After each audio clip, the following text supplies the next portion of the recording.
Hello and welcome to day 3, Peter Carr in the UAE. It is 11:53 p.m. here. My body's still trying to adjust to the new time frame. So normally I fall asleep at like 5 o'clock in the afternoon and sleep until 8 o'clock, which is the equivalent of at home going to bed at 8 o'clock and waking up at 11 o'clock. Um, so then I wake up and I'm kind of not sleepy anymore for a couple of hours before I fall back asleep, and then it's time to get up. So to occupy my time, I make these videos, check my emails, do things like that. So the topics for today, let me toggle over to my other screen here. Day 3, Novotel Hotel, fitness area. Just going to show you some more photos and pool area, and then talk some about school orientation and the school model, what their plan is, and one of the bigger topics, which was leave. So let's start with some photos, because I was thinking the other day, some people don't really want to hear about trying to teach over here. They just want to see what it looks like. So let's look at some photos. All right, so every morning I go down to work out in the fitness area, but right in front of the fitness area is this outdoor pool, which is beautiful. The water runs all the way to the very edge. You're looking out onto the city, so you can see the whole landscape of the city right there. And it's got plenty of chairs to sit out front. Then it's got an outdoor jacuzzi. And even though it's 9 in the morning, the water is probably in the 70s because they're heated areas. And it's probably 90 degrees outside anyway. This is the second pool facing the opposite direction. So the two pools are right beside each other. And then there's some more places to sit outside. So two pools and a jacuzzi outside. And that's just one type of the seating that's out there for you to sit in, the hanging hammocks. And then there's down ones all the way down like this. There are some other areas that you can sit in out front and watch sunrise or just sit outside. That's me trying to get the landscape of the city behind me not working so well. Now I've left off the photos of the actual fitness room, but after you finish the fitness room and then you go inside, there's a section for men and a separate section for women. They don't go to the indoor jacuzzis together, but this is the indoor jacuzzi in the showering area in the men's section.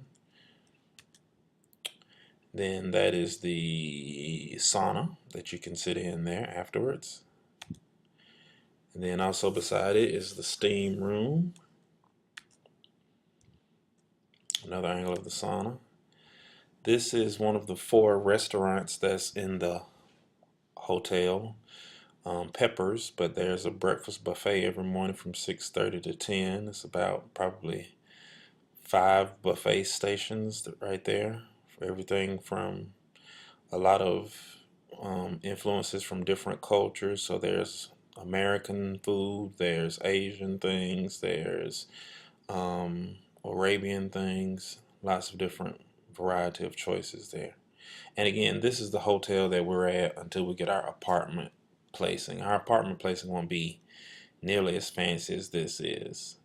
Um, so these are the type places you might go on the weekends if you're married and want to do something fancy on the weekends, but your normal everyday accommodations won't be like this. All right, that's the photos we're looking at for right now. I'm going to toggle back and talk a little bit about school. So today, day 3 was yesterday. Actually, was day 3. It's day 4 now. School orientation. This was similar to what we would do on a normal day at school during orientation. The new school model, and these are the words for the person that was up, and also what makes sense to you is it's a model that's new to Abu Dhabi, but it's not a model that's new to us, especially in Georgia where we've been implementing the Common Core the last couple of years. It's kind of those same ideas. They're just going with a student-centered approach based on projects, student learning, differentiated instruction, ongoing assessments, the same things that we've been doing the last 4 years that we're trying to implement. That's the new thing that they're implementing here, and they're calling it the new school model. And that's kind of the whole reason they brought in all of what they call expats, which are us, people who are not um, local people to this area, because they figure that we had more experience in teaching this. And so they brought in a diverse body of teachers, native English speakers from all over the world. I've met people from Finland, Ireland, England, South Africa, people from all over the United States. So the teaching body is very diverse, although the students will be teaching will all be Arabic. So that will be an interesting experience. Um, let's see what else. Oh, big topic, leave. And this is kind of one of those you kind of wish you knew ahead of time. You might want to think about it. It won't affect me, hopefully, as much as it'll affect some people. So you get sick leave just like you would in the United States. I didn't hear if there was a limit on the sick leave, which is good, but here's a little bit different. Anytime you have a sick day, you have to go to the doctor and they have to get you a stamped um, letter that has to be turned into the health authority. If you don't get it, for lack of a better term, I'm not sure it's the right term, notarized by the health authority, then you don't get paid for that day. So I don't care how sick you are, you have to go down to the health authority and get that stamped, or you're not going to get paid for that day. That is the only sick leave. I'm not sure it's a cap to it or not. I didn't really hear a cap to it, but basically you're not getting paid unless you get that sick leave stamped, and it has to be for you. So let's say you have kids. So if your kids get sick, that's going to be totally on you. If you choose to stay home with them, you're not going to get paid for that day. Um, Getting their sick leave stamped won't do you any good. So you're probably going to have to try to build some kind of support system where maybe somebody else can take your kids to the doctor. Maybe I don't know how you would do that if you had 3 kids. I mean, if they got sick like a flu bug in your house, that could really be costful. Also, leave as far as going home. You get 5 days if someone from your mother, father, mother-in-law, father-in-law, spouse, child dies. You get 5 days of paid sick leave, and you have to get a death certificate brought back, authenticated. Now, authenticated means a long process where you actually have to get either the state or, I'm sorry, the state and the national embassy in Washington, the Dubai embassy, United Arab Emirates embassy in Washington, to say that it is a authentic document. And it's kind of pricey. It's the same thing we had to do to get our original documents authenticated to get this job. Um,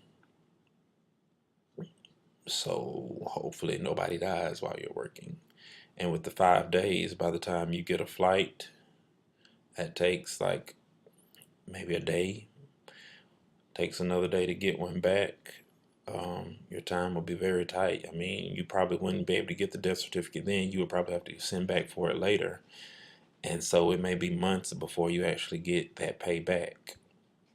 But I guess maybe the cost, I mean, the increased salary that you're getting by coming over here can kind of supplement that, because it seems like those will just be days that you might just not get paid. Um, Other than that, a lot of the orientation was just regular school stuff, professional development, um, dressing appropriately. Obviously, females have to be covered up. Um, I have to wear a suit. Sad day for me.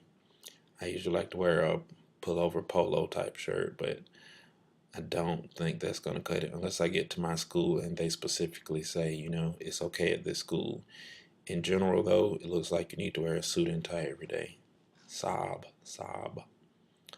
So I had to go to the mall and buy some dress shirts. I'll show you one of them in day 4. But I think that's it for now. If you have a question, put it in the comment box or email me at whizkidsadvgs@gmail.com. Family, friends, those I don't know, see you tomorrow.